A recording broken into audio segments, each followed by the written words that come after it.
नालपुर नामक एक गांव था। उस गांव के लोग बड़े ही सीधे साधे थे, इसलिए अंधविश्वास में बहुत भरोसा करते थे। एक बार की बात है, पंडित दीनदयाल नाम का एक ब्राह्मण उस गांव में आया। गांव वालों ने उसकी बहुत खातिर की और फिर मंदिर में ही एक कमरा उसे रहने के लिए दे दिया। पंडित को गांव में आए लगभग 3 दिन हो चुके थे। तीसरे दिन पंडित जी के पास एक कलुआ नाम का आदमी आया और बोला, पंडित जी, अरे आज तो बड़ा अपशगुन हुआ।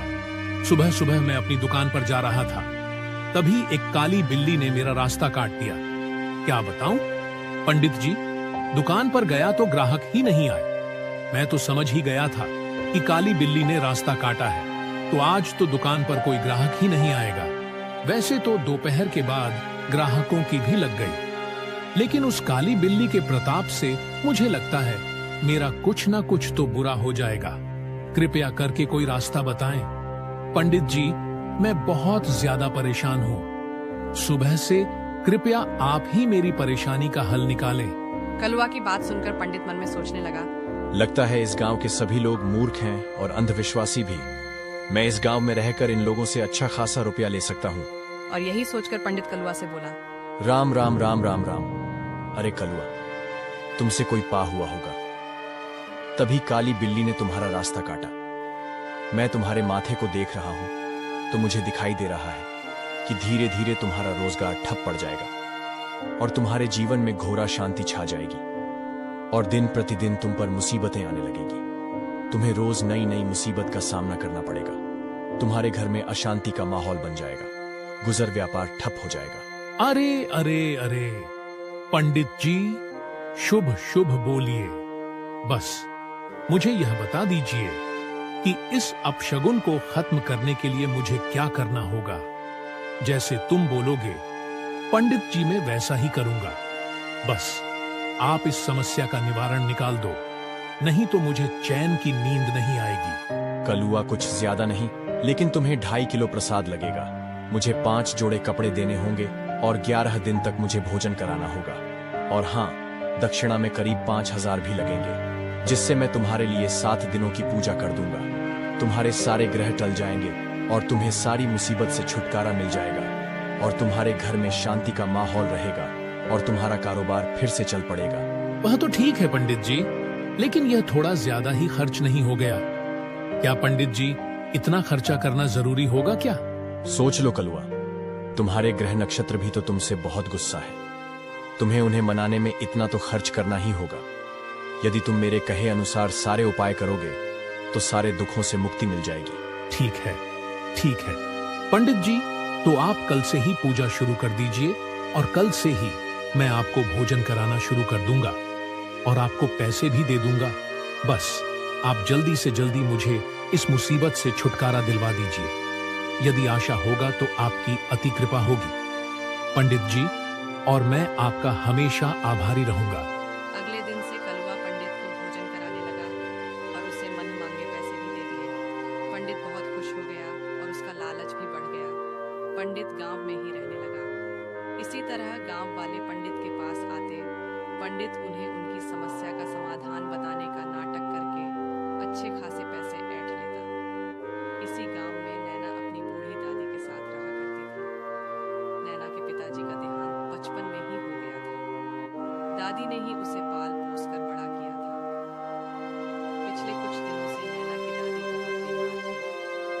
आज नैना की दादी नैना को अपने पास बुलाकर बोली, बेटा नैना, लगता है मेरा अंतिम समय आ गया है। मुझे अपने जाने का दुख नहीं, लेकिन बस यही सोचकर घबराती हूँ कि मेरे बाद तेरा क्या होगा। बेटी, तू अकेली कैसे रहेगी इस गांव में? क्या पता बेटी, मैं कब मर जाऊं, और ना ही तेरे आगे पीछे कोई सहारा है। और बेटी, तेरे पिताजी के मरने के बाद मैंने तुझे बहुत ही मेहनत से पाला है और आज मेरी अंतिम घड़ी आ चुकी है। नहीं दादी, आप ऐसा मत कहो, आपको कुछ नहीं होगा। आप जल्दी से ठीक हो जाओगे। मैं आपको गांव के अच्छे से अच्छे डॉक्टर को दिखाऊंगी और देखना, तुम कुछ ही दिनों में बिल्कुल ठीक हो जाओगे। तुम परेशान मत हो दादी। नैना की दादी के पास एक पोटली थी, उसमें उसकी पूरे जीवन की पूंजी जमा थी। फिर दादी ने पोटली नैना को देते हुए कहा, नैना मेरी बच्ची, मैंने थोड़े बहुत पैसे जमा करी थी, तेरे लिए इसे अपने पास रख ले। ये पैसे तेरी मुसीबत में काम आएंगे और जब तुम्हें इन पैसों की जरूरत हो तो तुम इन पैसों को काम में ले लेना। ऐसा कहकर थोड़ी देर में नैना की दादी चल बसी। दादी का अंतिम संस्कार करने के लिए नैना पंडित जी के पास गई और पंडित जी बोले, ठीक है नैना, मैं तुम्हारी दादी का अंतिम संस्कार करवा दूंगा और तुमसे ज्यादा पैसे भी नहीं लूंगा। बस 1100 में तुम्हारा काम करवा दूंगा। इस तरह नैना की दादी का अंतिम संस्कार हुआ। उसके बाद पंडित जी नैना को बुलाकर बोले, देखो नैना, तुम चाहती हो ना कि तुम्हारी दादी को मुक्ति मिले और बेटी तुम्हारी दादी की आत्मा को शांति मिले, तो तुम्हें जैसा मैं बोलूंगा वैसा करना होगा। तुम्हें मृत्यु भोज देना होगा। मुझे अगले 40 दिनों तक खाना खिलाना होगा, और हाँ, ऐसा स्वादिष्ट भोजन खिलाना होगा जैसा स्वादिष्ट भोजन तुम्हारी दादी को पसंद था। इसके बाद तुम्हें मेरे लिए 5 जोड़ी वस्त्र बनाने होंगे और 11 नारियल और कुछ फल मुझे देने होंगे। साथ ही कुछ मिठाइयां और मेवे भी लगेंगे। यही तुम ऐसा करोगी तो भगवान तुम्हारी दादी की आत्मा को शांति देंगे और तुम्हारी दादी को स्वर्ग की प्राप्ति होगी। नैना पंडित की बात सुनकर सोच में पड़ गई और बोली, पंडित जी, ये तो बहुत ज्यादा है। मैं इतना खर्चा भला कहाँ से करूंगी? क्या कुछ कम नहीं हो सकता? पंडित जी, मेरे पास इतने पैसे नहीं हैं कि मैं यह सारी प्रक्रिया कर सकूं। नहीं नहीं नैना, कमी का कोई तरीका नहीं है। दादी को मुक्ति दिलाना है तो इतना तो करना ही होगा तुम्हें। आगे तुम देख लो। मेरा काम जानकारी देना है, करना ना करना तुम्हारी मर्जी है। तुमने मुझे इस चीज का निवारण पूछा तो मैंने तुम्हें इस परेशानी का समाधान बता दिया है। यदि तुम ऐसा नहीं करोगी तो तुम्हारी दादी की आत्मा को शांति नहीं मिलेगी। नहीं नहीं पंडित जी, मुझे मेरी दादी के लिए इतना तो करना ही होगा। ठीक है, मैं आपको यह सारी चीजें लाकर दे देती हूँ। आप कल से आ जाना और भोजन मेरे घर ही करना। मैं पैसों का इंतजाम करती हूँ। बस आप कल समय पर खाना खाने आ जाना। मैं सुबह जल्दी उठकर खान की सभी तैयारी कर लूंगी। और अब मैं बाजार जा रही हूँ राशन का सामान लेने। दादी ने नैना को जो पैसे दिए थे वह नैना ने सारे खर्च कर दिए थे। इसके बाद पैसे कम पड़ने की वजह से नैना दूसरों के घरों में काम कर रही थी। इसी तरह समय बीत रहा था और लालची पंडित गांव वालों को मूर्ख बनाकर पैसे कमा रहा था। एक दिन की बात है, नैना की दादी की एक चचेरी बहन नम्रता, जो कि शहर में रहती थी, उन्हें जब पता चला कि उनकी बहन की मृत्यु हो गई है तो वह अपने पोते नीरज के साथ नैना से मिलने आई। नैना उनसे मिलकर बहुत खुश हुई। फिर नम्रता नैना से बोली, नैना, जब तू छोटी थी तब मैंने तुझे देखा था। तू कितनी बड़ी हो गई है और कितनी सुंदर और समझदार भी। वो लोग यह बातें कर ही रहे थे कि तभी पंडित जी वहाँ पर खाना खाने के लिए आ जाते हैं। नैना पंडित जी से कहती हैं, आइए पंडित जी, मेरी दादी की चचेरी बहन आई है और यह उनके पोते हैं। आप बैठिए, मैं आपके लिए भोजन परोस देती हूँ। मैं आपके लिए बहुत अच्छे अच्छे पकवान बनाए हैं। आप हाथ मुंह धोकर खाना खाने बैठ जाइए। नैना पंडित जी के लिए भोजन परोस देती है। फिर पंडित जी कहते हैं, नैना बिटिया, तुम्हारी दादी का स्वर्गवास हुए कल 41 दिन हो जाएंगे, तो कृपया करके मुझे कपड़े, पैसे, मिठाइयाँ और नारियल दे दो ताकि मैं आगे की पूजा कर सकूं। हाँ पंडित जी, मैं कल आपको पैसे और कपड़े लाकर दे दूंगी। आप कल दिन में आ जाना और मैं आपके कहे अनुसार सारी सामग्री आपको दे दूंगी। ऐसा कहकर पंडित जी चले जाते हैं। फिर दादी नैना से पूछती हैं, नैना पंडित जी, पैसे, कपड़े, मिठाई, नारियल, ये सब क्यों मांग रहे थे बेटी? मुझे तो कुछ समझ में नहीं आ रहा। ये सब क्या चल रहा है बेटी?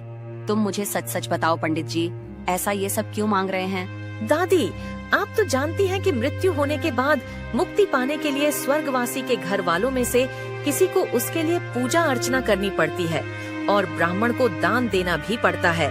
उसे भोजन भी करवाना पड़ता है, तब जाकर कहीं स्वर्गवासी को मुक्ति मिलती है। इसीलिए दादी के लिए मैंने भी यह सब करने का सोचा। पंडित जी वही मांग रहे थे। नम्रता नैना की बात सुनकर हैरान हो जाती है, क्योंकि उसे पता था कि नैना के पास यह सब कुछ करने के लिए पैसे नहीं होंगे और नैना ने यह सब करने के लिए पैसे कहीं न कहीं से उधार लिए होंगे। इसीलिए वो नैना से कहती हैं, नैना, तुम यह किस जमाने की बातों पर विश्वास कर रही हो? ऐसा कुछ नहीं होता। जो चला गया वह चला गया। उसके लिए किसी तरह के नियम को पूरा करने की जरूरत नहीं, खासकर तब जब हमारे पास पैसे ना हो। हाँ नम्रता, दादी सही कहती हैं। तुम्हें इतना खर्च नहीं करना चाहिए। नहीं दादी, हमारे गांव में ऐसा ही चलता है। हमारे गांव के सभी लोग ऐसा ही करते हैं, तो मुझे भी ऐसा करना होगा। आप लोग बैठिए, मैं सारी चीज का इंतजाम करके आती हूँ। ऐसा कहकर नैना वहाँ से चली जाती है। उसके बाद दादी नीरज से बोली, नहीं नीरज, ये केवल अकेले नैना की बात नहीं बल्कि सारे गांव की बात है। हमें पंडित का भांडा फोड़ करके सबके सामने उसकी सच्चाई लानी होगी। तब कहीं हम नैना को उस पंडित के अंधविश्वास के चक्कर से बचा पाएंगे। अगले दिन नम्रता और नीरज पंडित जी के पास पहुँचे। पंडित जी, मेरे पोते से एक बहुत बड़ा पाप हो गया है। उसी के प्रात के लिए हम आपके पास आए हैं। आप ही हमें इस पाप के प्रात का कोई तरीका बताइए। कोई बात नहीं, कोई बात नहीं। अब आप मेरे पास आ गए हैं ना, अब आप पापों की चिंता ना करें। पापों से मुक्ति दिलाना ही तो मेरा काम है। बताइए क्या हो गया? पंडित जी, हम दोनों गांव में घूमने निकले थे। अचानक मेरे पोते के पैर के नीचे एक चिड़िया आ गई और चिड़िया दबकर मर गई। जब से चिड़िया मरी है तब से मेरे पोते के पेट में दर्द हो रहा है। आप इस समस्या का आप ही कोई समाधान बता दीजिए। पंडित जी, वह चिड़िया देवी का अवतार थी जो उनके पैर के नीचे आकर कुचलकर मर गई थी, इसीलिए उनके पेट में दर्द हो रहा है। पूरे 10,000 और पूजा की सामग्री लगेगी, तब जाकर उनके पापों का प्रश्न। पंडित जी, मैं पूरे 10,000 देने को तैयार हूँ। ये लीजिए 10,000। अभी पूजा कीजिए और मेरे पेट का दर्द ठीक होना चाहिए। ठीक है बच्चे, तुम चिंता मत करो, मैं अभी पूजा करता हूँ। पंडित ने 10,000 लेते हुए मन में सोचा, अरे वाह, आज तो अच्छे खासे पैसों का इंतजाम हो गया। हे भगवान, ऐसे ही मूर्ख लोगों से मेरा पाला पड़ता रहे और मेरी पंडिताई चलती रहे। अरे कुछ खाने पीने की वजह से इनका पेट दुख रहा होगा। मूर्ख समझ रहा है कि चिड़िया के मर जाने की वजह से पेट दुख रहा है। भला चिड़िया मारने से किसी का पेट दुखता है? बेवकूफ लोग, मुझे क्या, मैं तो पूजा करके उसे शांत बना दे देता हूँ। पंडित अपनी ही चालाकियों में था, परंतु उसे नहीं पता था कि उसके साथ क्या होने वाला।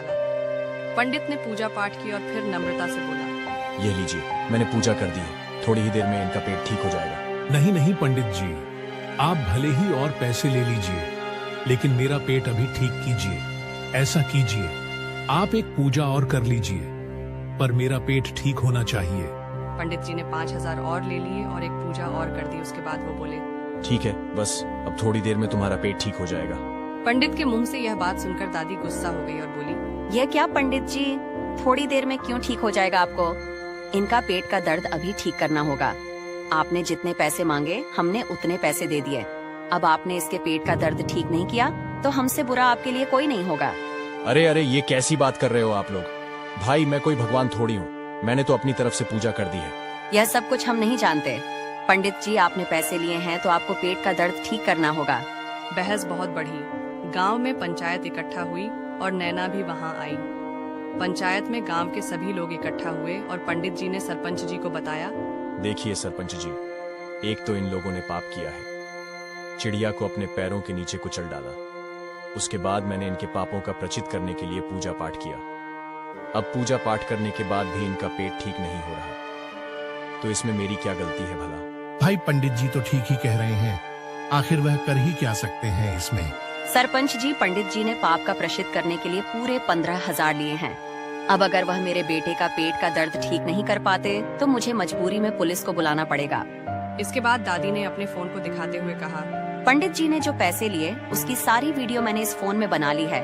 अगर पंडित जी मेरे पोते का पेट का दर्द ठीक कर देंगे तो मैं पुलिस को नहीं भल्लाऊंगी, लेकिन अगर पंडित जी ने मेरे पोते के पेट के दर्द को ठीक नहीं किया तो मुझे मजबूरन पुलिस को बुलाकर यह वीडियो उन्हें दिखाना होगा।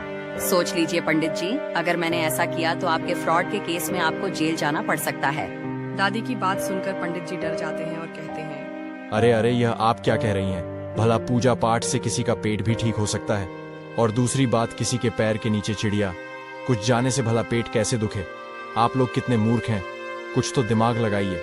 पेट तो खाने पीने में गड़बड़ी की वजह से दुखता है और पेट तो डॉक्टर ठीक करेगा। मैं पेट कैसे ठीक कर सकता हूँ? आपको डॉक्टर के पास जाना चाहिए। कृपया आप ये अपने सारे पैसे ले लीजिए और मुझे क्षमा कीजिए। पंडित जी की बात सुनकर सभी गांव वाले आश्चर्य में पड़ गए। तब दादी बोली, देखा अपने गांव वालों, ये पंडित आपके भोलेपन और अंधविश्वास का किस इस तरह फायदा उठा रहा है। नैना, ना ही पूजा पाठ से तुम्हारी दादी को मुक्ति मिलेगी और ना ही इस तरह अंधविश्वास और अनाप शनाप खर्चों से किसी का भला होगा। हमें भगवान तक पहुंचाने के लिए किसी ढोंगी पंडित की जरूरत नहीं है, बल्कि ऐसे ढोंगे पंडित से बचकर रहना चाहिए। गांव वालों को यह बात समझ में आ गई और सभी ने पंडित को मार मार कर गांव से भगा दिया। साथ ही दादी को धन्यवाद दिया। इन सभी चीजों के बीच में अब नैना और नीरज भी करीब आ गए और दादी ने नीरज और नैना की शादी करवा दी, क्योंकि नीरज नैना को पसंद करने लगा था और नैना नीरज के साथ शहर चली।